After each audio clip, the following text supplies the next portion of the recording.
ನಮಸ್ಕಾರ. ದೇಶದ ಅರ್ಥವ್ಯವಸ್ಥೆಯ ಹೃದಯ ಬಡಿತವೇ ಎಂಎಸ್ಎಂಇ ವಲಯ. ಒಂದು ದೊಡ್ಡ ಪ್ರಶ್ನೆ ಅಂದ್ರೆ ದೇಶದ ಅರ್ಥವ್ಯವಸ್ಥೆಗೆ ಇಷ್ಟು ದೊಡ್ಡ ಕೊಡುಗೆಯನ್ನು ನೀಡುವ ಎಂಎಸ್ಎಂಇಗಳಿಗೆ ಇದರ ಶ್ರೇಯಸ್ಸು ಸಿಗಲು ಏನು ಮಾಡಬೇಕು ಅನ್ನೋದು. ನೀವು ನೋಡ್ತಾ ಇದ್ದೀರಿ ಸಿಡ್ಬಿ ಎಂಎಸ್ಎಂಇ ಸಂವಾದವನ್ನು. ಇಂದು ಸರಣಿಯ 3ನೇ ಸಂಚಿಕೆ. ವಿಷಯ ಎಂಎಸ್ಎಂಇಗಳ ಅಂತರವನ್ನು ಕಡಿಮೆ ಮಾಡೋದು. ಇದನ್ನು ಕಡಿಮೆ ಮಾಡುವಲ್ಲಿ ಕ್ರೆಡಿಟ್ ಖಾತರಿ ಯಾಂತ್ರಿಕ ರಚನೆ ಹೇಗೆ ಸಹಾಯ ಮಾಡುತ್ತದೆ ಅನ್ನೋದ್ರ ಬಗ್ಗೆ ತಿಳ್ಕೊಳ್ಳೋಣ. ನಾನು ಅಮಿತ್ ಅರೋರಾ. ಚರ್ಚೆಯಲ್ಲಿ ಭಾಗವಹಿಸಲು ನಮ್ಮ ದೂರದರ್ಶನದ ಸ್ಟುಡಿಯೋದಲ್ಲಿ ನನ್ನೊಂದಿಗಿದ್ದಾರೆ Shri Surendra Rana, State Bank of ಇಂಡಿಯಾದ ಮಾಜಿ ಉಪವ್ಯವಸ್ಥಾಪಕ ನಿರ್ದೇಶಕರು. ನಮಸ್ಕಾರ ಸರ್. ಬ್ಯಾಂಕಿಂಗ್ ಕ್ಷೇತ್ರದಲ್ಲಿ ನಿಮಗೆ 34 ವರ್ಷಗಳ ಅನುಭವವಿದೆ ಹಾಗೂ ನೀವು ಎಂಎಸ್ಎಂಇ ಈ ವರ್ಟಿಕಲ್ ನ ಮುಖ್ಯಸ್ಥರಾಗಿಯೂ ಕೂಡ ಸೇವೆಯನ್ನು ಸಲ್ಲಿಸಿದ್ದೀರಿ. ಎಲ್ಲಕ್ಕಿಂತ ಮೊದಲಿಗೆ ನಾವು ಸಿಡ್ಬಿ ವರದಿಯ ಪ್ರಕಾರ 2025ನೇ ವರ್ಷದಲ್ಲಿ ಎಂಎಸ್ಎಂಇ ವಲಯದಲ್ಲಿ ಸರಿಸುಮಾರು 30 ಲಕ್ಷ ಕೋಟಿ ರೂಪಾಯಿಗಳ ಕ್ರೆಡಿಟ್ ಅಂತರವಿದೆ ಅಂತ ನಮ್ಮ ವೀಕ್ಷಕರಿಗೆ ನಾನು ತಿಳಿಸೋಕೆ ಬಯಸ್ತೇನೆ. ಈ ಕ್ರೆಡಿಟ್ ಅಂತರದ ಮುಖ್ಯ ಕಾರಣಗಳೇನು? ಇದಕ್ಕೆ ಅನೇಕ ಕಾರಣಗಳಿವೆ. ಮುಖ್ಯ ಕಾರಣವೆಂದರೆ ಅರಿವು, ಒಳಗೊಳ್ಳುವಿಕೆ. ಈ ವರದಿ ಪ್ರಕಾರ ದೇಶದ 1/3 ಎಂಎಸ್ಎಂಇಗಳು ಮಾತ್ರ ಔಪಚಾರಿಕ ಹಕ್ಕನ್ನು ಹೊಂದಿದ್ದಾರೆ. ಈ ಅಂತರವನ್ನು ಕಡಿಮೆ ಮಾಡಲು ಭಾರತ ಸರ್ಕಾರದಿಂದ ಅನೇಕ ಕಾರ್ಯಕ್ರಮಗಳನ್ನು ಮಾಡಲಾಗ್ತಾ ಇದೆ. ಅಂದ್ರೆ ಸಾಮಾನ್ಯವಾಗಿ ವ್ಯವಹಾರ ಪ್ರಾರಂಭಿಸುವಾಗ ಅನೌಪಚಾರಿಕ ಹಣಕಾಸಿನತ್ತ ಯಾಕೆ ಹೋಗ್ತಾರೆ? ಅನೌಪಚಾರಿಕ ಹಣಕಾಸು ಬಹಳ ಸುಲಭವಾಗಿರುತ್ತದೆ, ಬಹಳ ಬೇಗ ದೊರೆಯುತ್ತೆ. ಇದಕ್ಕೆ ತಮಗೆ ಹೆಚ್ಚು ಕಾಗದ ಪತ್ರಗಳ ಅವಶ್ಯಕತೆ ಕೂಡ ಇರೋದಿಲ್ಲ. ಆದರೆ ಇದರಲ್ಲಿ ನಷ್ಟ ಹೆಚ್ಚು. ಇದರಲ್ಲಿ ಬಡ್ಡಿ ದರ ಅಧಿಕ. ಆದರೆ ಪಡೆಯುವುದು ಸುಲಭವಾದ ಕಾರಣ ಜನರು ಹೆಚ್ಚು ಇದರತ್ತ ಒಲವು ತೋರಿಸ್ತಾರೆ.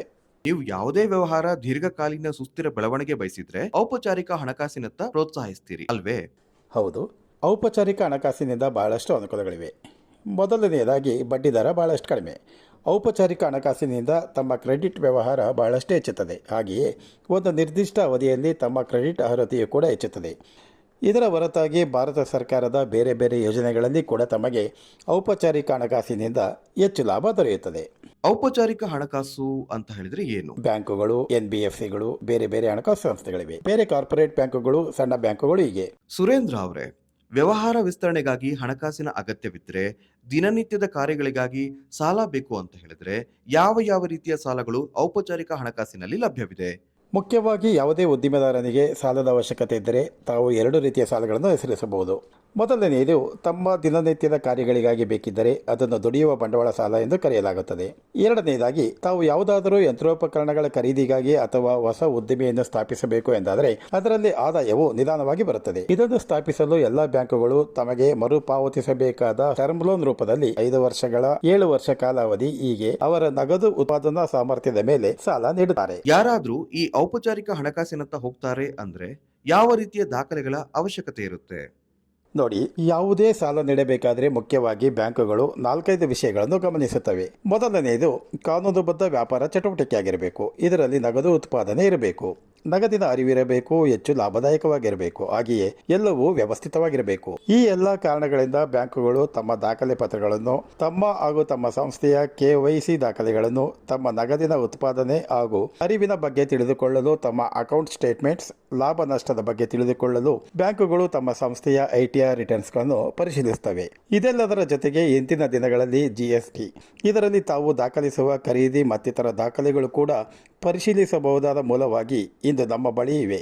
ಇದರ ಮೂಲಕ ನಾವು ತಿಳಿದುಕೊಳ್ಬಹುದು. ಇದರಿಂದ ಬ್ಯಾಂಕುಗಳಿಗೆ ಹಾಗೂ ಸಾಲಗಾರರಿಗೆ ಕೂಡ ಸುಲಭವಾಗುತ್ತೆ. ತಾವು ಸಾಲಕ್ಕಾಗಿ ಅರ್ಜಿ ಸಲ್ಲಿಸುವಾಗ ತಮ್ಮ ಮನಸ್ಸಿನಲ್ಲಿ ಸಾಲದ ಉದ್ದೇಶಗಳು ಸ್ಪಷ್ಟವಾಗಿರಬೇಕು. ಹಾಗೆಯೇ ಸುರೇಂದ್ರ ಅವರೇ, ಔಪಚಾರಿಕ ಹಣಕಾಸಿನಲ್ಲಿ ಯಾರಾದ್ರೂ ವ್ಯಾಪಾರದ ಉದ್ದೇಶದಿಂದ ಸಾಲಕ್ಕಾಗಿ ಅರ್ಜಿ ಸಲ್ಲಿಸಿದಾಗ ಮೇಲಾಧಾರದ ವಿಷಯ ಬರುತ್ತೆ. ಆದ್ರೆ ಸಣ್ಣ ವ್ಯಾಪಾರಸ್ಥರು ಅವ್ರ ಬಳಿ ಆಧಾರವಿಡಲು ಯಾವುದೇ ಆಸ್ತಿ ಇಲ್ಲ ಅಂತ ಆದ್ರೆ ಅವ್ರು ಏನ್ ಮಾಡಬೇಕು? ನೋಡಿ, ಈ ಕಾರಣಕ್ಕಾಗಿ ಭಾರತ ಸರ್ಕಾರದಿಂದ 2000 ಇಸವಿಯಲ್ಲಿ, ಅಂದರೆ ಇಂದಿಗಿಂತ 25 ವರ್ಷಗಳ ಮೊದಲು CGTMSE ಸ್ಕೀಮನ್ನು ಪ್ರಾರಂಭಿಸಲಾಯಿತು. ಪ್ರಾರಂಭದಲ್ಲಿ ಸಾಲದ ಮೌಲ್ಯ 1 ಕೋಟಿ ಇತ್ತು, ನಂತರ 2 ಕೋಟಿ, ನಂತರ 5 ಕೋಟಿ, ಹೀಗೆ ಇಂದು ಇದನ್ನು 10 ಕೋಟಿ ಎಂದು ಭಾರತ ಸರ್ಕಾರವು ನಿಗದಿ ಮಾಡಿದೆ. ಆದುದರಿಂದ ಯಾವುದೇ MSME ಉದ್ದಿಮೆದಾರನ ಬಳಿ ಕಾನೂನುಬದ್ಧ ವ್ಯವಹಾರವಿದ್ದರೆ ಅವರಿಗೆ ಮೇಲಾಧಾರದ ಬಗ್ಗೆ ಚಿಂತಿಸುವ ಅಗತ್ಯವಿಲ್ಲ. ಹಾಗಾದ್ರೆ ಇದು ಮಧ್ಯಮ ಉದ್ದಿಮೆಗಳಿಗೆ ಅನ್ವಯಿಸೋದಿಲ್ವೇ? ಇದು ಸೂಕ್ಷ್ಮ ಮತ್ತು ಸಣ್ಣ ಉದ್ಯಮಿಗಳಿಗೆ ಮಾತ್ರ ಇದೆ. ಆದರೆ ಇದು ಸಾಲದ ವ್ಯಾಪ್ತಿಯಲ್ಲಿ ಬರಬೇಕಾದ್ರೆ ಸಾಲ ತೆಗೆದುಕೊಳ್ಳುವ ವ್ಯವಹಾರದಿಂದ ಅರ್ಜಿ ಸಲ್ಲಿಸಬೇಕೋ ಅಥವಾ ಇದು ಬ್ಯಾಂಕಿನ ಜವಾಬ್ದಾರಿಯೋ? ಅವರಿಗೆ ತಮ್ಮ ಆಯ್ಕೆಯನ್ನು ತಿಳಿಸಬೇಕು. ತಮಗೆ ಸಿಜಿಟಿ ಎಂಎಸ್ಸಿಯಲ್ಲಿ ಇಂತಹ ಸೌಲಭ್ಯ ಬೇಕಾಗಿದ್ದು ಇದಕ್ಕೆ ತಗಲುವ ವಾರ್ಷಿಕ ಖಾತರಿ ಶುಲ್ಕವನ್ನು ಭರಿಸಲು ತಾವು ಸಿದ್ಧರಿರಬೇಕು. ತಾವು ಈ ಆಯ್ಕೆಯನ್ನು ನೀಡಿದರೆ ಬ್ಯಾಂಕುಗಳು ತಮ್ಮ ಸಂಪೂರ್ಣ ಮಾಹಿತಿಯನ್ನು ಸಿಜಿಟಿ ಎಂಎಸ್ಸಿ ವೆಬ್ಸೈಟ್ನಲ್ಲಿ ಅಪ್ಲೋಡ್ ಮಾಡಿ ತಮಗೆ ಸೌಲಭ್ಯ ನೀಡಲಾಗುವುದು. ಇದಕ್ಕೆ ಶುಲ್ಕ ಎಷ್ಟಿರುತ್ತೆ? ಇಂದಿನ ದಿನದಲ್ಲಿ ಇದು 0.37ರಿಂದ ಪ್ರಾರಂಭವಾಗಿ %1.2 ಇರುತ್ತದೆ. ಕೆಲವು ಕ್ಷೇತ್ರಗಳಲ್ಲಿ ಸಿಜಿಟಿ ಎಂಎಸ್ಸಿ ಕೆಲವು ಗ್ರಾಹಕ ವಿಭಾಗಗಳಿಗೆ %10 ರಿಯಾಯಿತಿಯನ್ನು ನೀಡುತ್ತದೆ. ಇದು ಮೊದಲಿಗಿಂತ ಬಹಳ ಕಡಿಮೆಯಾಗಿದೆ. ಯಾವುದಾದರೂ ಸೂಕ್ಷ್ಮ ಅಥವಾ ಸಣ್ಣ ಉದ್ದಿಮೆದಾರರು ಒಂದು ಬ್ಯಾಂಕಿನಿಂದ ಸಾಲ ಖಾತರಿ ಸೌಲಭ್ಯವನ್ನ ಪಡ್ಕೊಂಡಿದ್ದಾರೆ ಅಂತ ಇಟ್ಕೊಳ್ಳಿ. ಅವರು ಮತ್ತೊಂದು ಬ್ಯಾಂಕು ಅಥವಾ ವಿವಿಧ ಬ್ಯಾಂಕುಗಳಿಂದ ಸಾಲ ಖಾತರಿ ಪಡ್ಕೊಳ್ಬಹುದಾ? ಹೌದು, ಪಡೆದುಕೊಳ್ಳಬಹುದು. 10 ಕೋಟಿಯ ಮಿತಿಯನ್ನು ಅವರು ಮೀರುವಂತಿಲ್ಲ. ಯಾವುದೇ ಗ್ರಾಹಕರಿಗೆ ಒಟ್ಟು ಕವರೇಜ್ ಕೇವಲ 10 ಕೋಟಿ ಇರುತ್ತದೆ. ಅದು ವಿವಿಧ ಬ್ಯಾಂಕುಗಳಿಂದ ಕೂಡ ಆಗಿರಬಹುದು. ಉದ್ದಿಮೆದಾರನ ಬಳಿ ಯಾವುದೇ ಮೇಲಾಧಾರವಿಲ್ಲದಿದ್ರೂ ಅವರು ಸಾಲ ಖಾತರಿ ಯೋಜನೆಗಳ ಬಗ್ಗೆ ತಿಳಿದುಕೊಳ್ಳಿ. ತಾವು ಉಲ್ಲೇಖಿಸಿದ ಸಾಲದ ಅಂತರವನ್ನು ಕಡಿಮೆ ಮಾಡಲು ಇದು ಸಾಕಷ್ಟು ಉಪಯುಕ್ತವಾಗುತ್ತೆ. ಸರಿಯಾಗಿ ಹೇಳಿದ್ರಿ. ಎಲ್ಲ ಬ್ಯಾಂಕುಗಳಿಂದ ಇದುವರೆಗೂ 1 ಕೋಟಿಗೂ ಅಧಿಕ ಗ್ರಾಹಕರು ಸಿಜಿಟಿ ಎಂಎಸ್ಸಿ ಯೋಜನೆಯ ಸೌಲಭ್ಯ ಪಡೆದಿದ್ದಾರೆ. ಕಳೆದ 4-5 ವರ್ಷಗಳಲ್ಲಿ ಇದು ಬಹಳಷ್ಟು ವೇಗವನ್ನು ಪಡೆದುಕೊಂಡಿದೆ. ಯಾವ ರೀತಿ ಭಾರತ ಸರ್ಕಾರವು ಇದರ ವ್ಯಾಪ್ತಿಯ ಮೊತ್ತವನ್ನು ಹೆಚ್ಚು ಮಾಡಿದೆಯೋ ಇದರಿಂದ ನಮ್ಮ ಸರ್ಕಾರವು ಎಂಎಸ್ಎಂಇಗಳನ್ನು ಮುಂದೆ ತರಲು ಯಾವ ರೀತಿ ತೊಡಗಿಕೊಂಡಿದೆ ಎಂದು ತಿಳಿಯುತ್ತದೆ. ಬ್ಯಾಂಕುಗಳಿಗೆ ಅವರ ನಷ್ಟ ಪರಿಹಾರಕ್ಕೆ ಭದ್ರತೆ ಬೇಕಾಗುತ್ತೆ. ವ್ಯವಹಾರದ ಪರವಾಗಿ ನಷ್ಟವನ್ನ ಭಾರತ ಸರ್ಕಾರವು ಭರಿಸುತ್ತೆ ಅಂತ ನಮಗೆ ತಿಳಿಯುತ್ತೆ. ಹಾಗಾದ್ರೆ ಬನ್ನಿ ಮತ್ತೊಮ್ಮೆ ಸಿಜಿಟಿಎಂಎಸ್ಸಿ ಯೋಜನೆಯ ಮುಖ್ಯ ವಿಶೇಷತೆಗಳು ಏನು ಎನ್ನುವುದನ್ನ ತಿಳ್ಕೊಳ್ಳೋಣ. ಅರ್ಹ ಘಟಕಗಳನ್ನು ನೋಡೋದಾದ್ರೆ ಕೇವಲ ಸೂಕ್ಷ್ಮ ಮತ್ತು ಸಣ್ಣ ಕೈಗಾರಿಕೆಗಳು, ಮಧ್ಯಮ ವರ್ಗಗಳನ್ನು ಸೇರಿಸಲಾಗಿಲ್ಲ. ಯಾವುದೇ ಮೇಲಾಧಾರವಿಲ್ಲದೆ ಸಾಲ. ಸೂಕ್ಷ್ಮ ಮತ್ತು ಸಣ್ಣ ಕೈಗಾರಿಕೆಗಳಿಗೆ ಯಾವುದೇ ಆಸ್ತಿಯನ್ನು ಅಡಮಾನ ಇಡದೆ ಅಥವಾ ಮೂರನೇ ವ್ಯಕ್ತಿಯ ಖಾತರಿ ಇಲ್ಲದೆ ಸಾಲ ಸೌಲಭ್ಯ ಪಡೆಯುವ ಅವಕಾಶ. ಹೆಚ್ಚು ಖಾತರಿ ಸೌಲಭ್ಯ %75ರಿಂದ 90ರಷ್ಟು ಖಾತರಿ ಸೌಲಭ್ಯ. ಮಹಿಳಾ ಉದ್ದಿಮೆದಾರರು ಮತ್ತು ವಿಶೇಷ ವರ್ಗದವರಿಗೆ ಅತಿ ಹೆಚ್ಚು. ಸಾಲದ ಮಿತಿಯನ್ನು ನೋಡೋದಾದ್ರೆ ಪ್ರತಿ ಸಾಲಗಾರರಿಗೆ ಖಾತರಿ ಸೌಲಭ್ಯದ ಮಿತಿ 10 ಕೋಟಿ ರೂಪಾಯಿಯವರೆಗೆ. ಕಡಿಮೆ ವೆಚ್ಚ, ಕಡಿಮೆ ಖಾತರಿ ಶುಲ್ಕ. ಇದು ವರ್ಷಕ್ಕೆ %0.37ರಿಂದ 1.2ರವರೆಗೆ. ಸಮಗ್ರ ಬೆಂಬಲವನ್ನು ನೋಡೋದಾದ್ರೆ ದಿನನಿತ್ಯದ ವ್ಯವಹಾರದ ಉದ್ದೇಶಗಳಿಗಾಗಿ ಸಾವಧಿ ಸಾಲ ಅಥವಾ ಕೆಲಸದ ಬಂಡವಾಳ ಎರಡನ್ನೂ ಈ ಯೋಜನೆ ಒಳಗೊಂಡಿದೆ. ಸುಲಭ ಲಭ್ಯತೆ. ಹೆಚ್ಚಿನ ಬ್ಯಾಂಕುಗಳು ಮತ್ತು ಬ್ಯಾಂಕೇತರ ಹಣಕಾಸು ಸಂಸ್ಥೆಗಳ ಮೂಲಕ ಲಭ್ಯ. ಕಾರ್ಯಕ್ರಮದಲ್ಲಿ ಈಗ ಒಂದು ವಿರಾಮದ ಸಮಯ. ವಿರಾಮದ ನಂತರ ವ್ಯಾಪಾರ ಕ್ರೆಡಿಟ್ ಸಿದ್ಧವಾಗುವುದು ಹೇಗೆ ಅನ್ನೋದನ್ನ ತಿಳ್ಕೊಳ್ಳೋಣ.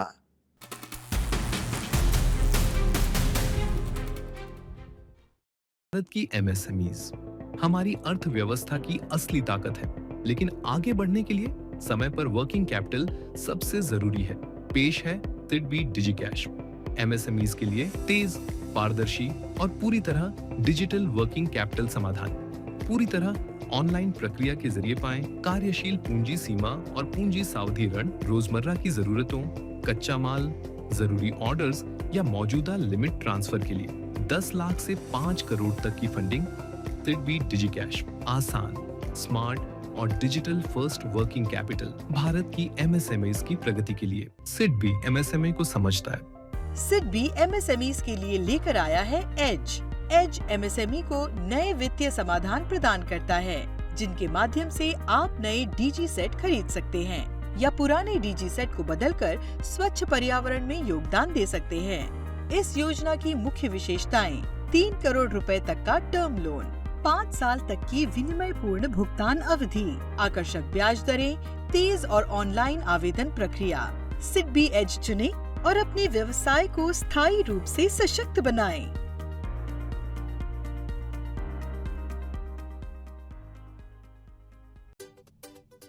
अगर आप हॉस्पिटैलिटी या सर्विस बेस्ड एमएसएमई चलाते हैं और अपनी जगह को अपग्रेड करना चाहते हैं तो ग्रोथ का रास्ता है सिडबी का मोर। ये स्कीम खास तौर पर hospitality, health care, warehousing और ऑर्गेनाइज्ड रिटेल जैसे सेक्टर्स के लिए डिजाइन किया गया है। अब चाहे इंटीरियर अपग्रेड करना हो या इक्विपमेंट और फर्नीचर, सिविल वर्क हो या फिर लाइट एसेट्स, इन सब के लिए पाए सही फाइनेंस। 5 करोड़ रुपए तक का term loan, CGTMSE guarantee coverage, बेहतर इंटरेस्ट रेट्स और 8 साल तक का फ्लेक्सिबल रीपेमेंट। सिडबी एमएसएमईज को समझता है, इसलिए मोर सिर्फ लोन नहीं, ग्रोथ का रास्ता है।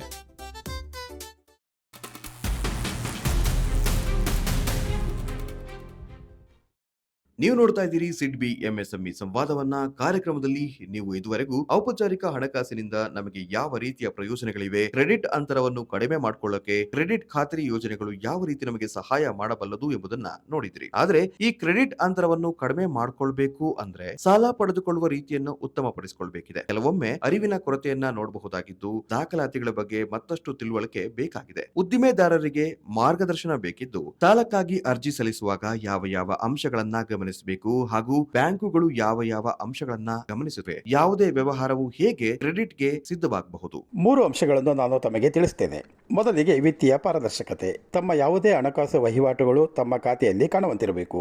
ಎರಡನೆಯದು ತಮ್ಮ ವ್ಯವಹಾರ ವರ್ತನೆ. ತಮ್ಮ ದಸ್ತಾವೇಜುಗಳು ಪೂರ್ಣವಾಗಿರಬೇಕು. ತಮ್ಮ ಪೂರೈಕೆದಾರರಿಗೆ ಸರಿಯಾಗಿ ಮಾಹಿತಿ ಆಗುತ್ತಿದೆಯೇ, ಹಾಗೆಯೇ ಬ್ಯಾಂಕುಗಳಲ್ಲಿ ತಮ್ಮ ವಹಿವಾಟಿನ ದಾಖಲೆ, ತಮ್ಮ ವ್ಯವಹಾರದ ಏರುಪೇರುಗಳ ಮಾಹಿತಿ, ಇದರ ಬಗ್ಗೆ ಕೂಡ ತಮಗೆ ಅರಿವಿರಬೇಕಾಗುತ್ತದೆ. ಇದರಿಂದ ತಮ್ಮ ಗ್ರಾಹಕರು ಯಾರು ಎಂಬುದನ್ನು ಗಮನಿಸಬೇಕು. ತಾವು ಈಗ ಉದ್ದಿಮೆಯನ್ನು ಸ್ಥಾಪಿಸಿದ್ದೀರಿ, ಹೊಸ ಯೋಜನೆಗಳಲ್ಲಿ ತೊಡಗಿಕೊಂಡಿದ್ದೀರಿ. 6 ತಿಂಗಳ ನಂತರ ಹೊಸ ತಂತ್ರಜ್ಞಾನಗಳ ಆಗಮನದಿಂದ ತಮ್ಮ ಯೋಜನೆಗಳಿಗೆ ತೊಡಕಾಗಬಾರದು. ಇವೆಲ್ಲವನ್ನು ತಾವು ಗಮನಿಸಬೇಕು. ಬ್ಯಾಂಕುಗಳು ವಿವರವಾದ ಯೋಜನಾ ವರದಿಯನ್ನು ಸಲ್ಲಿಸಲು ಸೂಚಿಸಿದಾಗ ಇದನ್ನು ನಾವು ಹೇಗೆ ಅರ್ಥ ಮಾಡಿಕೊಳ್ಬೇಕು? ಯೋಜನಾ ವರದಿ ಅಂದರೆ ಅದರಲ್ಲಿ ತಮ್ಮ ವ್ಯವಹಾರದ ಸಂಪೂರ್ಣ ಮಾಹಿತಿ, ತಮಗೆ ಎಷ್ಟು ಸಾಲದ ಅವಶ್ಯಕತೆ ಇದೆ, ಯಾವ ರೀತಿಯ ಯಂತ್ರೋಪಕರಣಗಳನ್ನು ಅಳವಡಿಸಿಕೊಳ್ಳಬಹುದು, ಯಾವ ಮಾರುಕಟ್ಟೆಯಲ್ಲಿ ಯಾವ ದರದಲ್ಲಿ ತಮ್ಮ ವಸ್ತುಗಳನ್ನು ಮಾರಾಟ ಮಾಡುವಿರಿ, ತಮ್ಮ ಸರಕುಗಳ ಸ್ಪರ್ಧಾತ್ಮಕತೆ ಏನು, ಮಾರುಕಟ್ಟೆಯಲ್ಲಿ ಮಾರಾಟವಾಗುವ ತಮ್ಮ ಸರಕುಗಳ ವಿಶಿಷ್ಟ ಮಾರಾಟದ ಪ್ರಸ್ತಾವಗಳೇನು, ಹಣಕಾಸಿನ ಮರುಪಾವತಿ ಅವಧಿ, ಇವೆಲ್ಲವೂ ತಮ್ಮ ಯೋಜನಾ ವರದಿಯಲ್ಲಿ ಪ್ರಮುಖವಾಗಿ ಇರಬೇಕಾಗುತ್ತದೆ. ಹಾಗಾದ್ರೆ ಬನ್ನಿ, ಪ್ರತಿಯೊಂದು ಎಂಎಸ್ಎಂಇಗಳಿಗೂ ತಮ್ಮ ಸಾಲ ಪಡೆಯುವ ಸಾಧ್ಯತೆಗಳು ಸುಲಭವಾಗಲು ಗಮನ ಹರಿಸಬೇಕಾದ 3 ಅಂಶಗಳ ಬಗ್ಗೆ ತಿಳ್ಕೊಳ್ಳೋಣ. ಎಂಎಸ್ಎಂಇಗಳಿಗೆ ಸಾಲ ಸಿದ್ಧತೆಯ 3 ಮುಖ್ಯ ಆಧಾರ ಸ್ತಂಭಗಳು ಹಣಕಾಸು ಪಾರದರ್ಶಕತೆ, ಸರಿಯಾದ ಬ್ಯಾಂಕ್ ದಾಖಲೆಗಳು, ಜಿಎಸ್ಟಿ ಅನುಪಾಲನೆಗಳು ಹಾಗೂ ಸ್ಪಷ್ಟ ಹಣಕಾಸು ಹರಿವು, ವ್ಯವಹಾರ ವರ್ತನೆಯ ಮಾಹಿತಿ, ಸಮಯಕ್ಕೆ ಸರಿಯಾಗಿ ಪಾವತಿ, ಪೂರೈಕೆದಾರರೊಂದಿಗೆ ಉತ್ತಮ ವ್ಯವಹಾರ ಹಾಗೂ ಡಿಜಿಟಲ್ ವಿನಿಮಯ ಮತ್ತು ಅಪಾಯದ ಸರಿಯಾದ ನಿರ್ವಹಣೆ, ನಿಯಂತ್ರಿತ ಹೊಣೆಗಾರಿಕೆ ಹಾಗೂ ವ್ಯವಹಾರದ ಅಂದಾಜು ಆದಾಯ. ನೀವು ನೋಡ್ತಾ ಇದ್ದೀರಿ ಸಿಡ್ಬಿ ಎಂಎಸ್ಎಂಇ ಸಂವಾದವನ್ನ. ಇದರಲ್ಲಿ ಪ್ರತಿಯೊಂದು ಉದ್ದಿಮೆಯ ಕಥೆಯು ಒಂದು ಪ್ರೇರಣೆಯಾಗುತ್ತೆ. ಇಂದು ನಾವು ಜೈಪುರದಲ್ಲಿರುವ ಸೀಸನ್ಸ್ ಆನ್ಲೈನ್ ಅಂಡ್ ಎಕ್ಸ್ಪೋರ್ಟ್ಸ್ ಕಥೆಯನ್ನು ತೋರಿಸಲಿದ್ದೇವೆ. ಬನ್ನಿ, ಈ ಸಂಸ್ಥೆಯು ಹೇಗೆ ಕ್ರೆಡಿಟ್ ಸಿದ್ಧತೆಯನ್ನು ಅಳವಡಿಸಿಕೊಂಡಿತು ಹಾಗೂ ಸಾಲ ಖಾತರಿ ಯೋಜನೆಯಿಂದ ತಮ್ಮ ಕನಸನ್ನು ನನಸು ಮಾಡಿಕೊಂಡಿತು ಅನ್ನೋದನ್ನ ನೋಡೋಣ.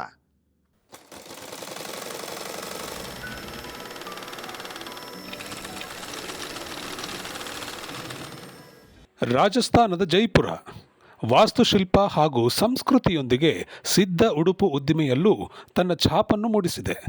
ಒಂದು ಸೂಕ್ಷ್ಮ ಮಾಲೀಕತ್ವದ ಸಂಸ್ಥೆ ಸೀಸನ್ಸ್ ಆನ್ಲೈನ್ ಆ್ಯಂಡ್ ಎಕ್ಸ್ಪೋರ್ಟ್ಸ್ನ ಯಶಸ್ಸಿನ ಕಥೆಯೂ ಇಲ್ಲಿಂದಲೇ ಪ್ರಾರಂಭವಾಗುತ್ತದೆ. ನನ್ನ ಹೆಸರು ಮಮತಾ. ನಾನು ಮತ್ತೆ ನನ್ನ ಸಹೋದರ Bharat Kumar seasons online and exports ಕಂಪನಿಯನ್ನ ಆರಂಭಿಸಿದ್ವಿ. ಬಹಳಷ್ಟು ಕಸೂತಿ ಉಡುಪುಗಳಿಗೆ ಬೇಡಿಕೆ ಬರಲು ಆರಂಭ ಆಯ್ತು. ಮೊದಲು ನಾವು ಇದನ್ನ ಹೊರಗಿನಿಂದ ಮಾಡಿಸ್ತಾ ಇದ್ವಿ. ಆದ್ರೆ ನಮ್ಗೆ ಅನೇಕ ತೊಂದರೆಗಳಾಗ್ತಾ ಇತ್ತು. ಸಮಯಕ್ಕೆ ಸರಿಯಾಗಿ ಸಿಗ್ತಾ ಇರ್ಲಿಲ್ಲ. ನಮ್ಗೆ ಬೇಕಿದ್ದ ಗುಣಮಟ್ಟದಲ್ಲೂ ನಮ್ಗೆ ಅದು ದೊರೀತಾ ಇರ್ಲಿಲ್ಲ. ಸೀಸನ್ಸ್ ಆನ್ಲೈನ್ ಅಂಡ್ ಎಕ್ಸ್ಪೋರ್ಟ್ಸ್ ತಮ್ಮ ಗಣಕೀಕೃತ ಹೊಲಿಗೆ ಯಂತ್ರವನ್ನು ಸ್ಥಾಪಿಸಿಕೊಂಡು ತಮ್ಮ ಉತ್ಪಾದನೆಯ ಸಾಮರ್ಥ್ಯ ಹಾಗೂ ಹಿಡಿತವನ್ನು ಹೆಚ್ಚಿಸಿಕೊಳ್ಳಲು ಬಯಸಿತು.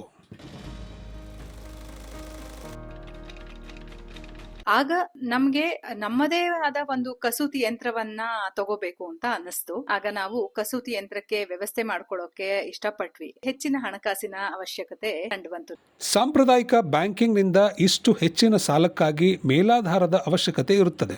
ಎಂಎಸ್ಎಂಇಯ ಕ್ರೆಡಿಟ್ ಅಂತರದಿಂದ ಈ ಸವಾಲು ಎದುರಾಯಿತು. ಸೀಸನ್ಸ್ ಆನ್ಲೈನ್ ಅಂಡ್ ಎಕ್ಸ್ಪೋರ್ಟ್ಸ್ ಸಂಸ್ಥೆಯು ಬ್ಯಾಂಕಿಂಗ್ನಿಂದ ಸಾಲ ಪಡೆದುಕೊಳ್ಳಲು ಮೊದಲು ಹೆಜ್ಜೆಯನ್ನಿಟ್ಟಾಗ ಅವರಿಗೆ ಸೂಕ್ಷ್ಮ ಮತ್ತು ಮಧ್ಯಮ ಉದ್ದಿಮೆಗಳಿಗಾಗಿ ಸಿಜಿಟಿಎಂಎಸ್ಇ ಅಂದರೆ ಸೂಕ್ಷ್ಮ ಮತ್ತು ಸಣ್ಣ ಉದ್ದಿಮೆಗಳಿಗೆ ಸಾಲ ಖಾತರಿ ನಿಧಿ ಟ್ರಸ್ಟ್ನ ಬಗ್ಗೆ ತಿಳಿದು ಬಂತು.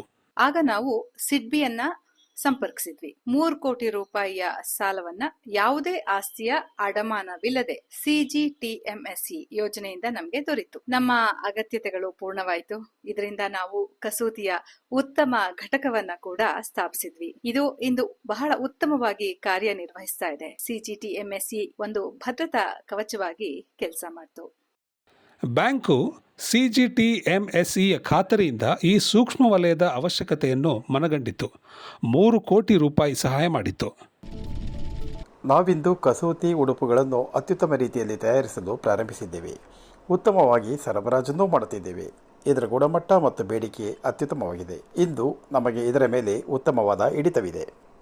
ಇದು ಮಮತಾ ಮತ್ತು ಭರತ್ ಕುಮಾರ್ ಅವರ ಯೋಜನೆಗಳು ಹಾಗೂ ಸರ್ಕಾರದ ಖಾತರಿ ಯೋಜನೆಗಳ ಭರವಸೆಯಾಗಿತ್ತು. ಇದಕ್ಕೆ ಅವಶ್ಯಕತೆ ಇದ್ದ ಸಾಲ ಅಂದರೆ ಎಂಎಸ್ಎಂಇ ಕ್ರೆಡಿಟ್ ಅಂತರವನ್ನು ದೂರ ಮಾಡಲು ಔಪಚಾರಿಕ ಬ್ಯಾಂಕಿಂಗ್ನ ಸರಿಯಾದ ಉಪಯೋಗ ಮಾಡಿಕೊಳ್ಳಲಾಯಿತು. ಈ ನಿಧಿಯಿಂದ ಸೀಸನ್ಸ್ ಆನ್ಲೈನ್ ಅಂಡ್ ಎಕ್ಸ್ಪೋರ್ಟ್ ಸಂಸ್ಥೆಗೆ ಹೊಸ ಯಂತ್ರೋಪಕರಣಗಳು ದೊರಕಿದ್ದೇ ಅಲ್ಲದೆ ಎಲ್ಲರನ್ನೂ ಒಟ್ಟಿಗೆ ಕೊಂಡೊಯ್ಯಬಲ್ಲ ಅಭಿವೃದ್ಧಿ ಹಾಗೂ ಅಂತರ್ಗತ ಬೆಳವಣಿಗೆಗೆ ಉದಾಹರಣೆಯೂ ದೊರೆಯಿತು. ಈ ಘಟಕವು ಕೇವಲ ಒಂದು ವ್ಯವಹಾರವಲ್ಲ, ಬದಲಿಗೆ ಮಹಿಳಾ ಸಶಕ್ತೀಕರಣದ ಒಂದು ಯಶಸ್ಸಿನ ಉದಾಹರಣೆಯೂ ಆಗಿದೆ. ಈ ಉದ್ದಿಮೆಯು ಶೂನ್ಯ ದೋಷದ ಗುಣಮಟ್ಟವನ್ನು ತನ್ನ ಘೋಷವಾಕ್ಯವಾಗಿಸಿದೆ. ಈ ಉತ್ತಮ ಗುಣಮಟ್ಟ ಮತ್ತು ಸ್ಥಿರತೆಯ ಬಲದಿಂದ ಸೀಸನ್ಸ್ ಆನ್ಲೈನ್ ಅಂಡ್ ಎಕ್ಸ್ಪೋರ್ಟ್ಸ್ ಇಂದು ಪ್ಯಾಂಟಲೂನ್ಸ್, ಶಾಪರ್ ಸ್ಟಾಪ್ ಹಾಗೂ ಲೈಫ್ ಸ್ಟೈಲ್ನಂತಹ ದೇಶದ ದೊಡ್ಡ ಪೂರೈಕೆ ಸರಪಳಿಯ ಒಂದು ಮುಖ್ಯ ಭಾಗವಾಗಿದೆ. ಔಪಚಾರಿಕ ಬ್ಯಾಂಕಿಂಗ್ ಮತ್ತು ಸಿಜಿಟಿಎಂಎಸ್ಇಯ ಸಹಕಾರದಿಂದ ಸೀಸನ್ಸ್ ಆನ್ಲೈನ್ ಅಂಡ್ ಎಕ್ಸ್ಪೋರ್ಟ್ಸ್ ನಂತಹ ಸಾವಿರಾರು ಸೂಕ್ಷ್ಮ ಉದ್ದಿಮೆಗಳು ಕೇವಲ ಮುಂದುವರಿಯುತ್ತಿಲ್ಲ, ಬದಲಿಗೆ ದೇಶದ ಹೆಚ್ಚುತ್ತಿರುವ ಜಾಗತಿಕ ಪೂರೈಕೆ ಸರಪಳಿಯ ಒಂದು ಮುಖ್ಯ ಭಾಗವಾಗಿದೆ. ಈ ಪ್ರಕರಣದ ಅಧ್ಯಯನದಿಂದ ನಾವು ಯಾವ ರೀತಿಯಲ್ಲಿ ಸಾಲ ಖಾತರಿ ಯೋಜನೆ ಹಾಗೂ ಔಪಚಾರಿಕ ಹಣಕಾಸಿನ ಸಹಾಯದಿಂದ ಸಮಗ್ರ ಬೆಳವಣಿಗೆಗೆ ಚಾಲನೆ ದೊರೆಯುತ್ತಿದೆ. ಸುರೇಂದ್ರ ಅವರೇ, ಒಂದು ವೇಳೆ ಯಾರಾದ್ರೂ ಮಹಿಳೆಯ ನೇತೃತ್ವದಲ್ಲಿ ವ್ಯವಹಾರವಿದ್ರೆ ಅವರಿಗೆ ಸಾಲ ಖಾತರಿ ಯೋಜನೆ ಮೊದಲ ಪ್ರಶಸ್ತಿ ನೀಡುತ್ತದೆ ಅಲ್ವಾ? ಹೌದು, ನಾನು ಮೊದಲೇ ಹೇಳಿದಂತೆ ಕೆಲವು ಪ್ರಕರಣಗಳಲ್ಲಿ ಗ್ರಾಹಕ ವಿಭಾಗದಲ್ಲಿ ಸಿಜಿಟಿಎಂಎಸ್ಸಿ ತಮಗೆ ಖಾತರಿ ಶುಲ್ಕದಲ್ಲಿ 10% ರಿಯಾಯಿತಿಯನ್ನು ನೀಡುತ್ತದೆ. ಉದ್ದಿಮೆಯ ಸತತ ಬೆಳವಣಿಗೆಗೆ ಸಾಲ ಖಾತರಿ ಯೋಜನೆ ಅಥವಾ ಔಪಚಾರಿಕ ಹಣಕಾಸು ಸಂಸ್ಥೆಗಳ ಕೊಡುಗೆ ಮಹತ್ವಪೂರ್ಣದ್ದಾಗಿದೆ. ಈಗ ಮತ್ತೊಂದು ವಿರಾಮದ ನಂತರ ನಿಮ್ಮ ಪ್ರಶ್ನೆಗಳಿಗೆ ಉತ್ತರಿಸಲಿದ್ದೇವೆ.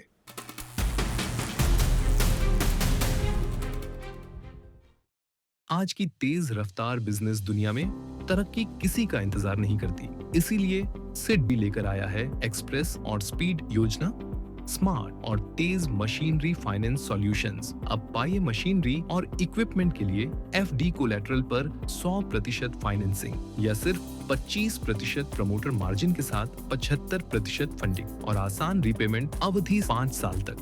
और बड़े सपनों के लिए 15 करोड़ तक फाइनेंसिंग, 100% फंडिंग या 75% फाइनेंसिंग अवधि 7 साल तक। अपने बिजनेस को रफ्तार दीजिए सिड बी के एक्सप्रेस और स्पीड के साथ। सिड बी एमएसएमई को समझता है। कैश डिफेंस योजना उन एमएसएमई को सशक्त बनाती है जो सशस्त्र बलों, सार्वजनिक रक्षा उपक्रमों, डीआरडीओ या टियर 1 डिफेंस वेंडर्स के साथ वर्क ऑर्डर्स पर काम कर रहे हैं। कैश डिफेंस के अंतर्गत स्थापित एमएसएमई को 20 करोड़ रुपए तक और नए एमएसएमई को 5 करोड़ रुपए तक अतिरिक्त कार्यशील पूंजी सहायता उपलब्ध है। इसके साथ डिफेंस कॉन्ट्रैक्ट मूल्य का 100% तक टर्म लोन और तात्कालिक जरूरतों के लिए 10% स्टैंड बाय क्रेडिट सुविधा भी।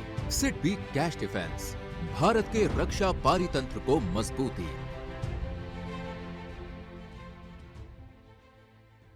खेती से जुड़े बिजनेस के लिए फाइनेंस स्मार्ट होना चाहिए, इसलिए है सिड बी का एग्री एआई, एक स्कीम जो एग्रो बेस्ड एमएसएमईज और फार्मर प्रोड्यूसर ऑर्गेनाइजेशंस की एग्रीकल्चरल वैल्यू चेन को मजबूत बनाता है। ये कैपिटल इन्वेस्टमेंट्स और वर्किंग कैपिटल को सपोर्ट करता है। पाई प्रोजेक्ट कॉस्ट के 80% तक का टर्म लोन और डेली ऑपरेशंस के लिए सीसीओडी भी। इस स्कीम में horticulture, floriculture, food processing, cold storage, warehouse, logistics, packaging और टेस्टिंग भी कवर्ड है। आसान ऑनलाइन एप्लीकेशन और स्विफ्ट डिस्बर्सल, क्योंकि सिड बी एमएसएमईज को समझता है। अप्लाई करें और एग्री एआई से कृषि परियोजनाओं को अलग मुकाम दें।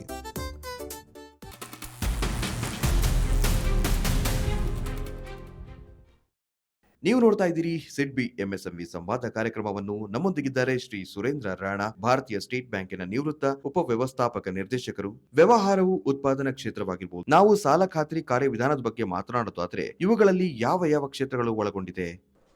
ಸಿಜಿಟಿಎಂಎಸ್ಸಿ ಅಡಿಯಲ್ಲಿ ಉತ್ಪಾದನೆ, ವ್ಯಾಪಾರ ಹಾಗೂ ಸೇವೆ, ಈ 3 ಕ್ಷೇತ್ರಗಳು ಒಳಗೊಂಡಿವೆ.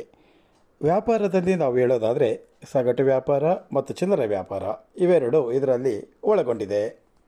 ಅಂದ್ರೆ ಇದರಿಂದ ವ್ಯಾಪಾರಸ್ಥರು ಕೂಡ ಸಾಲ ಖಾತರಿಯಲ್ಲಿ ಒಳಪಡೋದು ಒಂದು ಸಂತೋಷದಾಯಕ ಸುದ್ದಿ ಅಂತಾಯ್ತು. ತಮ್ಮ ವ್ಯವಹಾರವು ಉತ್ಪಾದನಾ ವಲಯದಲ್ಲಿರಲಿ, ಸೇವಾ ವಲಯದಲ್ಲಿರಲಿ, ತಾವು ಕೂಡ ಸಾಲ ಖಾತರಿ ಯೋಜನೆಯ ಲಾಭ ಪಡೆಯಬಹುದು ಎಂಬುದು ಒಂದು ಮುಖ್ಯವಾದ ಅಂಶ. ನಾನು ವ್ಯವಹಾರಕ್ಕಾಗಿ 4 ಅಥವಾ 5 ಕೋಟಿ ರೂಪಾಯಿಯ ಸಾಲ ಪಡೆದುಕೊಂಡಿದ್ದೇನೆ. ಅಜಾಗರೂಕತೆಯಿಂದ ಸಾಲ ಖಾತ್ರಿ ಯೋಜನೆ ಪಡ್ಕೊಂಡಿಲ್ಲ ಅಂತ ಊಹಿಸಿಕೊಳ್ಳಿ. ನಾನು ಮುಂದೆ ಯಾವಾಗಲಾದರೂ ಇದನ್ನು ಅಳವಡಿಸಿಕೊಳ್ಳಬಹುದೇ? ಹೌದು, ಖಂಡಿತವಾಗಿಯೂ. ತಾವು ತಮ್ಮ ಸಾಲದ ಅವಧಿಯಲ್ಲಿ ಯಾವಾಗಲಾದರೂ CGT-MSEಯ ಲಾಭ ಪಡೆದುಕೊಳ್ಬೋದು. ಇದರಲ್ಲಿ ಕೆಲವೊಂದು ಷರತ್ತುಗಳಿರ್ತದೆ. ತಮ್ಮ ಸಾಲದ ಪುನರ್ರಚನೆ ಆಗಬಾರದು. ಇದಕ್ಕೆ ತಗಲುವ ಶುಲ್ಕವನ್ನು ಭರಿಸಿ CGT-MSEಯ ಲಾಭವನ್ನು ತಮ್ಮ ಸಾಲದ ಅವಧಿಯಲ್ಲಿ ಪಡೆದುಕೊಳ್ಳಬಹುದು. ಮೊದಲ ಬಾರಿಗೆ ಸಾಲ ಪಡೆದುಕೊಳ್ಳುವ ಮೊದಲೇ ಇದನ್ನು ಪಡೆಯಬೇಕೆಂದೇನೂ ಇಲ್ಲ. ನಂತರವೂ ತಾವು ಇದನ್ನು ಪಡೆದುಕೊಳ್ಬೋದು. ನೀವು ತಿಳಿಸಿದಂತೆ ಕೆಲವೊಂದು ಮುಖ್ಯವಾದ ಕಾಗದ ಪತ್ರಗಳನ್ನು ಅಂದ್ರೆ GST, ಆದಾಯ ತೆರಿಗೆ ರಿಟರ್ನ್ಸ್ ಇವುಗಳನ್ನ ಬ್ಯಾಂಕುಗಳು ಕೇಳುತ್ತವೆ. ನನ್ನದು ಹೊಸ ವ್ಯವಹಾರವೆಂದು ನೀವು ಭಾವಿಸಿ. ನನ್ನ ಬಳಿ ಈ ಯಾವುದೇ ದಾಖಲೆಗಳು ಇಲ್ಲ. ಹೀಗಿದ್ದಲ್ಲಿ ನನಗೆ ಬೇರೆ ಯಾವುದಾದ್ರೂ ಆಯ್ಕೆಗಳು ಇವೆಯೇ? MSMEಗಳಿಗಾಗಿ ಭಾರತ ಸರ್ಕಾರವು ಒಂದು ನೋಂದಣಿ ಸಂಖ್ಯೆ URN ಅಂದರೆ ಉದ್ಯಮ್ ರಿಜಿಸ್ಟ್ರೇಷನ್ ನಂಬರ್ ಅನ್ನು ಕಡ್ಡಾಯ ಮಾಡಿದೆ. ತಾವು ತಿಳಿಸಿದಂತೆ ನಮ್ಮ ಬಹಳಷ್ಟು ಉದ್ದಿಮೆದಾರರು ಅವರ ಒಟ್ಟು ವಹಿವಾಟು 20, 30, 40 ಲಕ್ಷ ರೂಪಾಯಿಗಳವರೆಗೆ ಇರುತ್ತದೋ. ಕೆಲವು ಪ್ರಕರಣಗಳಲ್ಲಿ ಅವರಿಗೆ GST ಸಂಖ್ಯೆ ಪಡೆದುಕೊಳ್ಳುವ ಅವಶ್ಯಕತೆ ಇರುವುದಿಲ್ಲ. ಅವರುಗಳ ವರಮಾನ ಎಷ್ಟಿರುತ್ತದೆ ಅಂದರೆ ಅವರಿಗೆ ಆದಾಯ ತೆರಿಗೆ ರಿಟರ್ನ್ ಫೈಲ್ ಮಾಡುವಾಗ ಅವರಿಗೆ ಪ್ಯಾನ್ ಸಂಖ್ಯೆ ನಮೂದಿಸುವ ಅವಶ್ಯಕತೆ ಇರುವುದಿಲ್ಲ. ಇಂಥ ಪ್ರಕರಣಗಳಲ್ಲಿ ಕೂಡ ಭಾರತ ಸರ್ಕಾರವು ಒಂದು ಒಳ್ಳೆ ಪರಿಹಾರವನ್ನು ಉದ್ಯಮ್ ಅಸಿಸ್ಟ್ ಪೋರ್ಟಲ್ ಹೆಸರಿನಲ್ಲಿ ರಚಿಸಿದ್ದು, ವ್ಯತ್ಯಾಸವಿಷ್ಟೇ. ಬ್ಯಾಂಕುಗಳು ತಮ್ಮ ಮಾಹಿತಿಯನ್ನು ಈ ಪೋರ್ಟಲ್ನಲ್ಲಿ ಅಪ್ಲೋಡ್ ಮಾಡಿ ತಮ್ಮ URN ಸಂಖ್ಯೆಯನ್ನು ರಚಿಸುತ್ತವೆ. URN ಸಂಖ್ಯೆಗಳು ಬಹಳ ಪ್ರಮುಖವಾಗಿದ್ದು, ತಮಗೆ ಭಾರತ ಸರ್ಕಾರದಿಂದ ನೀಡಲಾಗುವ MSME ಸೌಲಭ್ಯಗಳನ್ನು ಪಡೆದುಕೊಳ್ಳಬೇಕೆಂದರೆ ತಮ್ಮ ಬಳಿ URN ಸಂಖ್ಯೆ ಇರುವುದು ಕಡ್ಡಾಯವಾಗಿರುತ್ತದೆ. ಚಿಕ್ಕ ಪ್ರಕರಣಗಳಲ್ಲಿ, ಚಿಕ್ಕ ವ್ಯವಹಾರಗಳಲ್ಲಿ ತಾವು ತಮ್ಮ ಬ್ಯಾಂಕುಗಳನ್ನು ಸಂಪರ್ಕಿಸಿ ಬ್ಯಾಂಕುಗಳು ಕೇಳುವ ದಾಖಲೆಗಳನ್ನು ಒದಗಿಸಿ ಅವುಗಳನ್ನು ಪ್ರಮಾಣೀಕರಿಸಿ ಅದನ್ನು ಅಂತರ್ಜಾಲ ತಾಣದಲ್ಲಿ ಅಪ್ಲೋಡ್ ಮಾಡುವುದು. ಅಲ್ಲಿಂದ ತಮ್ಮ URN ಸಂಖ್ಯೆ ರಚಿಸಲ್ಪಡುವುದು. ಅದನ್ನು ತಮಗೆ ನೀಡಲಾಗುವುದು. ಅಸಿಸ್ಟ್ ಪೋರ್ಟಲ್ನಲ್ಲಿ ಯಾವುದೇ ವ್ಯವಹಾರ ನಮೂದಾದರೆ ಅದು ನಿಶುಲ್ಕವಾಗಿರುತ್ತದೆಯೇ? ಇದು ಸಂಪೂರ್ಣ ಉಚಿತವಾಗಿದೆ. ಇದರಲ್ಲಿ ಸಾಮಾನ್ಯವಾಗಿ ಉದ್ದಿಮೆದಾರ ತನ್ನ ಬ್ಯಾಂಕುಗಳನ್ನು ಕೇಳಬೇಕಾಗುತ್ತೆ. ಅಲ್ಲಿಂದ ಅವರಿಗೆ URN ಸಂಖ್ಯೆ ದೊರೆಯುವುದು. ಅದನ್ನು ತನ್ನ ಗ್ರಾಹಕರಿಗೆ ತಿಳಿಸುತ್ತಾರೆ. ಬ್ಯಾಂಕುಗಳು ಅಥವಾ ಹಣಕಾಸು ಸಂಸ್ಥೆಗಳು ಸಾಲದ ಪ್ರಕ್ರಿಯೆಗಳನ್ನು ಮತ್ತಷ್ಟು ಸುಲಭವಾಗಿಸಲು, ಅರ್ಜಿಗಳು ಸರಳವಾಗಿಸಲು, ವಿತರಣೆ ಹೆಚ್ಚಾಗಲು ಹೇಗೆ ಕಾರ್ಯನಿರ್ವಹಿಸುತ್ತವೆ? ಇಂದಿನ ಯುಗ ಡಿಜಿಟಲ್ ಯುಗ. ತಮಗೆ ತಿಳಿದಿರುವಂತೆ ಎಲ್ಲ ಬ್ಯಾಂಕುಗಳ ಬಳಿ ಒಂದು ಡಿಜಿಟಲ್ ವೇದಿಕೆ ಇದೆ. ಆ ಡಿಜಿಟಲ್ ವೇದಿಕೆಯಲ್ಲಿ ತಾವು ಪ್ರಾರಂಭದಲ್ಲಿ ಯಾವುದೇ ಕಾಗದ ಪತ್ರಗಳನ್ನು ನೀಡುವ ಅವಶ್ಯಕತೆ ಇರೋದಿಲ್ಲ. ತಮಗೆ ಕೇವಲ ತಮ್ಮ ಸಮ್ಮತಿ ಆಧಾರಿತ ಪರಿಶೀಲನೆ ನಡೆಸಬೇಕಿದೆ ಅಷ್ಟೇ. ಅದು GST ಆಗಿರಬಹುದು, ತಮ್ಮ ಪ್ಯಾನ್ ಆಗಿರಬಹುದು, ತಮ್ಮ ಮೊಬೈಲ್ ಸಂಖ್ಯೆ ಇರಬಹುದು. ಇವೆಲ್ಲವುಗಳ ಪೋರ್ಟಲ್ಗಳಿಂದ ತಮ್ಮ ಸಂಪೂರ್ಣ ಮಾಹಿತಿ ಪಡೆದುಕೊಂಡು ಒಂದು ವರದಿ ಸಿದ್ಧಪಡಿಸಿ ಸಾಲ ಕೊಡಬಹುದಾದರೆ ಎಷ್ಟು ಕೊಡಬೇಕು ಎಂಬ ನಿರ್ಧಾರಕ್ಕೆ ಬರುತ್ತಾರೆ. ಗ್ರಾಹಕರಿಗೆ ಬ್ಯಾಂಕಿಗೆ ಹೋಗುವ ಅವಶ್ಯಕತೆ ಕೂಡ ಇರೋದಿಲ್ಲ. ಇದು ಡಿಜಿಟಲ್ ಯುಗ. ಇಲ್ಲಿ ಔಪಚಾರಿಕ ಹಣಕಾಸು ಸಂಸ್ಥೆಗಳೊಂದಿಗೆ ತೊಡ್ಕೊಳ್ಳೋದು, ಸಾಲ ಖಾತ್ರಿ ಯೋಜನೆಯ ಲಾಭ ಪಡ್ಕೊಳ್ಳೋದು ತಮ್ಮ ವ್ಯವಹಾರಕ್ಕೆ ಬಹಳ ಲಾಭದಾಯಕವಾಗಿರೋದು. MSMEಗಳಿಗೆ ಮತ್ತಷ್ಟು ಜಾಗರೂಕವಾಗಬೇಕಾದಂತಹ ಸಮಯ ಬಂದಿದೆ. ಬನ್ನಿ, ಇಂದಿನ ಕಾರ್ಯಕ್ರಮದ ಮುಖ್ಯ ಸಾರಾಂಶವನ್ನ ನಿಮ್ಮೊಂದಿಗೆ ಹಂಚಿಕೊಳ್ತಾ ಇದ್ದೀವಿ. MSME ಸಾಲ ಮತ್ತು ಹಣಕಾಸು. ಕೆಲವೊಂದು MSMEಗಳಿಗೆ ಜಾಗರೂಕತೆ ಮತ್ತು ಕಾಗದ ಪತ್ರಗಳ ಕೊರತೆಯ ಕಾರಣ ಔಪಚಾರಿಕ ಸಾಲ ದೊರೆಯೋದಿಲ್ಲ. ಔಪಚಾರಿಕ ಸಾಲವು ವ್ಯವಹಾರದ ಅಭಿವೃದ್ಧಿ ಮತ್ತು ದೈನಂದಿನ ಅವಶ್ಯಕತೆಗಳಿಗೆ ಹೆಚ್ಚು ಸಹಾಯಕಾರಿ. ಸರಿಯಾದ ಹಣಕಾಸು ದಾಖಲೆಗಳು ಮತ್ತು ಕಾಗದ ಪತ್ರಗಳಿಂದ ಸಾಲ ಪಡೆದುಕೊಳ್ಳುವ ವೇಗ ಹೆಚ್ಚುವುದಲ್ಲದೆ ಸಾಲದ ನಿಯಮಗಳು ಸುಲಭವಾಗುತ್ತೆ. ಸಾಲಕ್ಕಾಗಿ ಸಿದ್ಧವಾಗುವುದು ಮುಖ್ಯ. ಉತ್ತಮ ವ್ಯವಹಾರದ ನಡವಳಿಕೆ, ಪಾರದರ್ಶಕತೆ, ಅಪಾಯ ನಿಯಂತ್ರಣಗಳಿಂದ ಸಾಲ ನೀಡುವವರ ವಿಶ್ವಾಸಕ್ಕೆ ಪಾತ್ರವಾಗಬಹುದು. CGT-MSEಯು ಯಾವುದೇ ಮೇಲಾಧಾರವಿಲ್ಲದೆ ಸಾಲವನ್ನ ಸಾಧ್ಯವಾಗಿಸುತ್ತೆ. ಇದರಿಂದ ಸೂಕ್ಷ್ಮ ಮತ್ತು ಸಣ್ಣ ಉದ್ದಿಮೆಗಳಿಗೆ ಔಪಚಾರಿಕ ಹಣಕಾಸು ಸುಲಭವಾಗುತ್ತೆ. ಸಿಡ್ಬಿ MSME ಸರಣಿಯ 2ನೇ ಸಂಚಿಕೆಯ ವಿಷಯವಾಗಿತ್ತು MSMEಗಳ ಡಿಜಿಟಲೀಕರಣ. ಅಲ್ಲಿ ನಾವು ಡಿಜಿಟಲ್ ಸಾಲ ಮತ್ತು ಕ್ರೆಡಿಟ್ ಸ್ಕೋರ್ ಬಗ್ಗೆ ತಿಳ್ಕೊಂಡಿದ್ವು. ನಿಮ್ಮಿಂದ ನಮಗೆ ಬಹಳಷ್ಟು ಪ್ರಶ್ನೆಗಳು ಕೂಡ ಬಂದಿವೆ. ಬನ್ನಿ, ಕೆಲವು ಪ್ರಶ್ನೆಗಳಿಗೆ ಉತ್ತರ ಪಡ್ಕೊಳ್ಳೋಣ. ಸುರೇಂದ್ರ ಅವರೇ, ಮೊದಲ ಪ್ರಶ್ನೆಯನ್ನ ತೆಗೆದುಕೊಳ್ತಾ ಇದ್ದೀನಿ. ಇದು ಗಾಜಿಯಾಬಾದಿನ ರಮೇಶ್ ಯಾದವ್ ಅವರಿಂದ ಬಂದಿರುವಂತಹ ಪ್ರಶ್ನೆ. ಅವರು ಡಿಜಿಟಲ್ ಸಾಲ ಪಡ್ಕೊಳ್ಳೋದು ಸುರಕ್ಷಿತವೇ? ದಾಖಲೆಗಳ ದುರುಪಯೋಗದ ಅಪಾಯ ಇಲ್ವೇ ಅಂತ ಕೇಳಿದ್ದಾರೆ. ಇದು ಅತ್ಯಂತ ಸುರಕ್ಷಿತ. ಆದರೆ ತಾವೊಂದು ಅಧಿಕೃತ ಹಣಕಾಸು ಸಂಸ್ಥೆಯಿಂದ ಸಾಲ ಪಡೆದುಕೊಳ್ಳುವುದನ್ನು ಖಚಿತಪಡಿಸಿಕೊಳ್ಳಬೇಕು. ಇದರಿಂದ ತಮ್ಮ ಡಾಟಾ ಸುರಕ್ಷಿತವಾಗಿರುವುದು. ಇದರಲ್ಲಿ ಎಲ್ಲ ದಾಖಲೆಗಳು ಎನ್ಕ್ರಿಪ್ಟ್ ಆಗಿರುತ್ತದೆ. ಇದರಲ್ಲಿ ಸಮ್ಮತಿ ಆಧಾರಿತ ಪರಿಶೀಲನೆ ಇರುತ್ತದೆ. ಬಹುರೀತಿಯ ಪರಿಶೀಲನೆ, ದೃಢೀಕರಣ ಇರುತ್ತದೆ. ಇದರಿಂದಾಗಿ ಇದು ಬಹಳ ಸುರಕ್ಷಿತ. ಯಾವುದೇ ಗೊತ್ತಿರದ ವಿತ್ತೀಯ ವೇದಿಕೆಗಳಿಂದ ಅರ್ಜಿ ಸಲ್ಲಿಸಬೇಡಿ. ಮುಂದಿನ ಪ್ರಶ್ನೆ ಪಟ್ನಾದ ಅನೂಪ್ ಕುಮಾರ್ ಅವರಿಂದ. ನನ್ನ ಕ್ರೆಡಿಟ್ ಸ್ಕೋರ್ ಕಡಿಮೆ ಇದೆ, ನನಗೆ ಡಿಜಿಟಲ್ ಸಾಲ ದೊರೆಯಬಹುದೇ ಅಂತ ಕೇಳಿದ್ದಾರೆ. ಖಂಡಿತ ದೊರೆಯುತ್ತದೆ. ಇಂದು ಬಹುತೇಕ ಬ್ಯಾಂಕುಗಳು ನಗದು ಹರಿವು ಆಧಾರಿತ ಸಾಲಕ್ಕೆ ಹೆಚ್ಚಿನ ಒತ್ತು ನೀಡುತ್ತಿದ್ದಾರೆ. ತಮ್ಮ ಅಕೌಂಟ್ ಸ್ಟೇಟ್ಮೆಂಟ್, ತಮ್ಮ ಆದಾಯ ತೆರಿಗೆ ರಿಟರ್ನ್ಸ್, ತಮ್ಮ GST ರಿಟರ್ನ್ಸ್, ಈ ಎಲ್ಲ ದಾಖಲೆಗಳು ತಮ್ಮ ದಾಖಲೆಗಳಿಗೆ ಸಹಾಯಕವಾಗುವಂತಿದ್ದರೆ ಬ್ಯಾಂಕುಗಳು ತಮಗೆ ಸಾಲ ನೀಡುತ್ತವೆ. ತಾವು ತಮ್ಮ ಕ್ರೆಡಿಟ್ ಸ್ಕೋರ್ ಬಗ್ಗೆ ಹೆಚ್ಚಿನ ಗಮನ ಹರಿಸುವುದು ಸೂಕ್ತ ಎಂಬುದು ನನ್ನ ಸಲಹೆ. ಕ್ರೆಡಿಟ್ ಸ್ಕೋರ್ ಕಡಿಮೆ ಎಂಬುದರ ಅರ್ಥ ತಾವು ತಮ್ಮ ಸಾಲವನ್ನು ಸರಿಯಾದ ಸಮಯಕ್ಕೆ ಪಾವತಿ ಮಾಡದಿರುವುದು ಎಂದರ್ಥ. ಅಂದ್ರೆ ನೀವು ಹೇಳೋದು ವಿತ್ತೀಯ ಶಿಸ್ತನ್ನ ಪಾಲಿಸಿ, ಇದರಿಂದ ಕ್ರೆಡಿಟ್ ಸ್ಕೋರ್ ಉತ್ತಮವಾಗಬಹುದು. ಕ್ರೆಡಿಟ್ ಸ್ಕೋರ್ 600 ಅಥವಾ ಅದಕ್ಕಿಂತ ಕಡಿಮೆ ಇದ್ದರೂ ಬ್ಯಾಂಕುಗಳು ಬೇರೆ ದಾಖಲೆಗಳ ಆಧಾರದ ಮೇಲೆ ಸಾಲ ನೀಡಬಹುದು. ಬ್ಯಾಂಕ್ ನಿಯತಾಂಕಗಳು ಮತ್ತು ಇತರ ಡಾಟಾಗಳು ಹೊಂದಿಕೆಯಾದರೆ ಅವರುಗಳ ಕ್ರೆಡಿಟ್ ಸ್ಕೋರ್ ಕಡಿಮೆ ಇದ್ದು ಅದಕ್ಕೆ ಸರಿಯಾದ ಕಾರಣಗಳಿದ್ದು ಅದನ್ನು ತಾವುಗಳು ಬ್ಯಾಂಕುಗಳಿಗೆ ಸಲ್ಲಿಸಿದರೆ ಬ್ಯಾಂಕುಗಳು ತಮ್ಮ ಅರ್ಜಿಯನ್ನು ಸ್ವೀಕರಿಸುವ ಬಗ್ಗೆ ಪರಿಶೀಲಿಸಬಹುದು. ಇಂದಿನ ಕಡೆಯ ಪ್ರಶ್ನೆ, ಗುಲಾಬಿ ನಗರ ಜೈಪುರದಿಂದ ಡಿಜಿಟಲ್ ಸಾಲ ತೆಗೆದುಕೊಂಡ ನಂತರ ಇಎಂಐ ತಡವಾದರೆ ಏನಾಗಬಹುದು ಅಂತ ಅಂಕಿತ್ ಸಿಂಗ್ ಅವರು ಪ್ರಶ್ನೆಯನ್ನು ಕೇಳಿದ್ದಾರೆ. ಇಎಂಐ ಕಟ್ಟೋದು ತಡವಾದರೆ ತಮ್ಮ ಡಿಫಾಲ್ಟ್ ಸಿಬಿಲ್ನಲ್ಲಿ ದಾಖಲಾಗುತ್ತದೆ. ಇದರಿಂದ ತಮ್ಮ ಸಿಬಿಲ್ ಸ್ಕೋರ್ ಕೆಟ್ಟದಾಗಬಹುದು. ಇದರ ಹೊರತಾಗಿ ತಮ್ಮ ಮರುಪಾವತಿ ಸಮಯಕ್ಕೆ ಸರಿಯಾಗಿ ಆಗದಿದ್ದರೆ ಅಥವಾ ತಡವಾದರೆ ಬ್ಯಾಂಕುಗಳು ತಮ್ಮ ಮೇಲೆ ದಂಡವನ್ನು ವಿಧಿಸಬಹುದು. ಇದರಿಂದ ಬ್ಯಾಂಕಿನಲ್ಲಿ ತಮ್ಮ ಗೌರವಕ್ಕೆ ಕುಂದುಂಟಾಗಬಹುದು. ವಿತ್ತೀಯ ಶಿಸ್ತನ್ನ ಪಾಲಿಸುವುದು ಅತ್ಯಂತ ಅವಶ್ಯ. ಇಂದಿನ ವಿಷಯದ ಬಗ್ಗೆ ನಿಮಗೆ ಏನಾದರೂ ಅನುಮಾನಗಳಿದ್ರೆ, ಈ ಕಾರ್ಯಕ್ರಮದ ಬಗ್ಗೆ ಪ್ರತಿಕ್ರಿಯೆ ನೀಡೋದಿದ್ರೆ ನಮ್ಮ ಇಮೇಲ್ ವಿಳಾಸ ಹೀಗಿದೆ: sanvad@sidbi.in. ಕಾರ್ಯಕ್ರಮವನ್ನು ಮುಗಿಸುವ ಮೊದಲು ಸಿಡ್ಬಿ ಎಂಎಸ್ಎಂಇ ಸಂವಾದದ 4ನೇ ಸಂಚಿಕೆಯ ವಿಷಯ ಸಾಲದ ಲಭ್ಯತೆ ಮತ್ತು ಹಣಕಾಸು. ಅಲ್ಲಿ ನಾವು ವಿತ್ತೀಯ ಶಿಸ್ತಿನಿಂದ ವ್ಯವಹಾರದಲ್ಲಿ ಯಾವ ರೀತಿ ಸ್ಥಿರ ಬೆಳವಣಿಗೆ ಸಾಧ್ಯ ಅನ್ನೋದ್ರ ಬಗ್ಗೆ ಗಮನ ಹರಿಸಲಿದ್ದೇವೆ. ಇಂದಿನ ಕಾರ್ಯಕ್ರಮಕ್ಕೆ ಆಗಮಿಸಿ ಮಾತುಕತೆ ನಡೆಸಿದ್ದಕ್ಕಾಗಿ ಸುರೇಂದ್ರ ರಾಣಾ ಅವರೇ ನಿಮಗೆ ಧನ್ಯವಾದಗಳು. ಧನ್ಯವಾದಗಳು ಅಮಿತ್ ಅವರೇ.